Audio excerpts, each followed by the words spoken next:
আমি এনেই কিছুমান বস্তু দেখিলে কেনেকুৱা আমাৰ মনতে ভাৱ হয় বা নতুন পুৰণি বস্তু বুলি কথা নাই, কিছুমান বস্তু মানে দেখিলে আমাৰ এনেই কিবা এটা ভাৱ হয়। যদি আপুনি তাতে সেইটো আপোনাৰ জন্মৰ আগৰ, আপুনি যিমান চনত জন্ম হৈছে তাৰ যদি আগৰ দেখিলে কেনেকুৱা লাগে।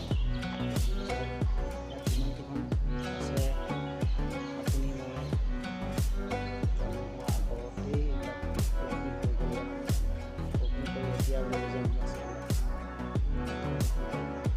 গোটেই ভিডিঅ'টো চাবলৈ হ'লে মোৰ চেনেলটো ছাবস্ক্ৰাইব কৰি তাত আপলোড কৰা ভিডিঅ'টো চাবলৈ নাপাহৰিব।